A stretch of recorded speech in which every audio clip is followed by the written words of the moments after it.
బాలీవుడ్ శకం మొదలైనప్పటి నుంచి హిందువులకు ఎగెయిన్స్ట్‌గా హిందువుల్ని కించపరిచేటట్టు, హిందూ సంస్కృతి సంప్రదాయాల్ని, హిందూ దేవుళ్ళని వివేదించేటట్టు సినిమాలైతే వచ్చినాయి మనందరికి తెలిసిందే.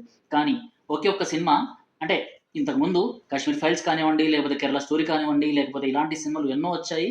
అండ్ ఈ బాలీవుడ్‌కి సంబంధించిన ఎవరైతే డైరెక్టర్లున్నారో, ఎవరైతే ఈ బాలీవుడ్‌లో సో కాల్డ్ టాప్ హీరోస్ అనేసి ఈ ఖాన్స్ ఎవరైతే పేర్లు పెట్టుకొని చలామణి అవుతుంటారో, సో వాళ్ళందరిని పక్కన నెట్టేసేలాగా ఇప్పుడు సినిమాలొస్తున్నాయి.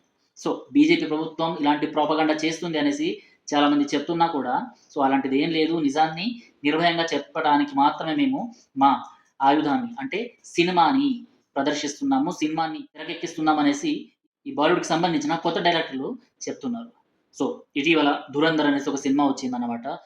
సో, మన 'రా'కి సంబంధించిన స్పై ఏజెంట్ ఎవరైతే ఉన్నారో, సో, ఆయన నిజ జీవిత ఘట్టాలు ఏవైతే ఉన్నాయో వాటికి సంబంధించిన సినిమాయే ఈ 'ధురంధర్' అనమాట. సో, 'రణ్వీర్ సింగ్' ఇందులో హీరోగా మనకు కనిపిస్తున్నారు. అండ్ 'అక్షయ్ ఖన్నా' బెలూచ్‌కి సంబంధించిన ఒక నేత. అండ్ పాకిస్తాన్‌లో ఆయన ఎంత పవర్‌ఫుల్‌గా ఉండేవాడో అండ్ ఆయన్ని ఎలా చంపారు అండ్ అందులో ఎలాంటి పాత్రలున్నాయో అవన్నీ కూడా నిజంగా పాకిస్తాన్‌లో ఉన్న ఒక్కొక్క ఎవరైతే ఈ టెర్రరిస్ట్ నా కొడుకులున్నారో వాళ్ళకి సంబంధించిన ఎగ్జాక్ట్ వాళ్ళ ఫేస్‌ని పోలేటట్టు మాత్రమే ఈ 'ఆదిత్య ధర్' అనేసి ఎవరైతే డైరెక్టర్ ఉన్నారో ఆయన తీసుకొచ్చిండనమాట. ఈ సినిమా రిలీజ్ అయిన తర్వాత నుంచి లెఫ్ట్ లిబరల్స్ ఎవరైతే ఈ సో కాల్డ్ సెక్యులర్స్‌లు ఉన్నారో, సో వీళ్ళందరికైతే ఇది పడుతుంది అనేసి అనుకోవచ్చు మనం. ఎందుకంటే ఈ సినిమాలో అలాంటి నిజాలు చూపెట్టారనమాట. ప్రాపగండా సినిమా అనేసి చాలామంది చెప్పొస్తున్నారు. ఈ 'Kerala story' and 'Kashmir files' లాంటి సినిమాలు అన్నీ ప్రాపగండా అనేసి ఏవైతే చెప్పుకొనొచ్చిండ్రో అదే బ్యాచ్ మళ్ళీ బయటకొచ్చేసి వాళ్ళ వీడియోల ద్వారా ఇది కూడా మళ్ళీ ప్రాపగండా సినిమా అనేసైతే చూపి మాట్లాడడం జరుగుతుందనమాట. సో, మనం ఒక్కటి ఆలోచించాల్సిన అవసరం ఏముంది అంటే, ఈ సినిమా నిజంగానే ప్రాపగండా సినిమానా? ఇంతకుముందొచ్చిన 'రా' అండ్ ఈ ఐఎస్ఐకి సంబంధించిన 'టైగర్ జిందా హై' కావచ్చు, 'టైగర్ మర్ గయా' కావచ్చు, లేకపోతే ఈ 'యష్‌రాజ్ ఫిల్మ్స్‌కి' సంబంధించిన ఏ చెత్త సినిమాల్ని తీసుకున్నా కూడా, ఆ సినిమాల్లో పాకిస్తాన్‌ని గ్లోరిఫై చేస్తూ, లేకపోతే 'సల్మాన్ ఖాన్' ఫలానా ఈ 'సల్మాన్ ఖాన్' కావచ్చు, 'షారుఖ్ ఖాన్' కావచ్చు, వీళ్ళందరూ పాకిస్తాన్‌కి సంబంధించిన స్పై ఏజెంట్స్ ఎవరైతే ఐఎస్ఐ ఏజెంట్స్ ఉన్నారో వాళ్ళని గ్లోరిఫై చేస్తూ ఇండియా, పాకిస్తాన్ ఒకటే. నిజంగానే మధ్యలో ఈ రాజకీయ నాయకులు ఏదో చేసేస్తున్నారు. సో, మనం ఆలోచించాల్సిన అవసరం ఉంది అనేసి ఇలాంటి సినిమాలన్నవి ఎక్కువ వచ్చేవన్నమాట.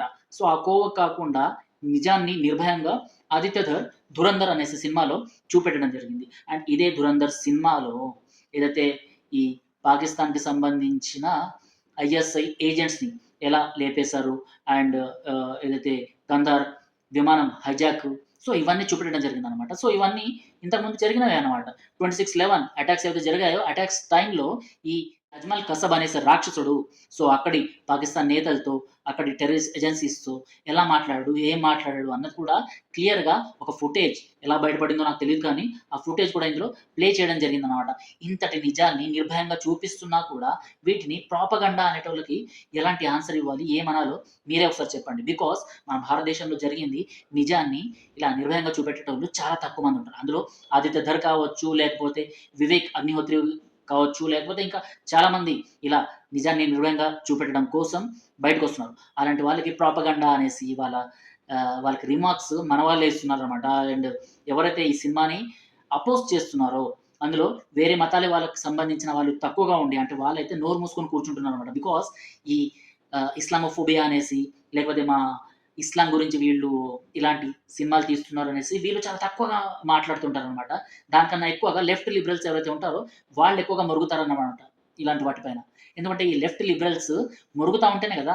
వెనకాల వీళ్ళ ఆటలు కూడా సాగేవి. ఈ ఐఎస్ఐఎస్‌కి సంబంధించిన లేకపోతే పాకిస్తాన్‌కి సంబంధించిన సపోర్టర్స్ ఎంతమంది ఉన్నా కూడా వాళ్ళ ఆటలు సాగుతున్నా కూడా ఈ లెఫ్ట్ లిబరల్స్, ఈ అర్బన్ నక్సల్స్ ఎవరైతే ఉన్నారో వాళ్ళని ముందు పెట్టేసి ఇలా మొరిగిస్తారనమాట. సో, ఇవన్నీ ఈ మొరుగులన్నీ ఇగో ఇలా ఇక్కడ మరుగుతుంది కదా!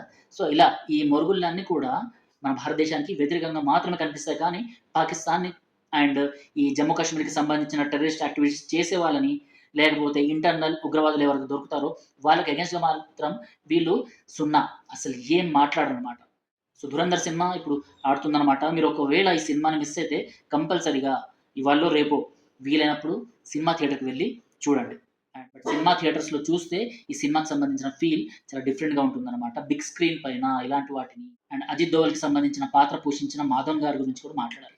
నిజంగా యాక్యురేట్‌గా అజిత్ దోవల్ గారు ఎలా అయితే కనిపిస్తారో అలానే ఇక్కడ మాధవన్ కూడా తన పాత్రని అండ్ అక్షయ్ ఖన్నా ఆయన యాక్టింగ్ కావచ్చు, లేకపోతే ఇటు సైడు ఈ రణ్వీర్ సింగ్ కావచ్చు, చాలా బాగా ఆకట్టుకుంటాయి అనమాట. మీరు కూడా సినిమా థియేటర్‌కి వెళ్ళండి. ఈ సినిమా చూడండి. అండ్ సినిమా ఎలా అనిపించిందో మీరు కామెంట్ బాక్స్‌లో చెప్పండి. టిల్ దెన్ జై హింద్, జై భారత్.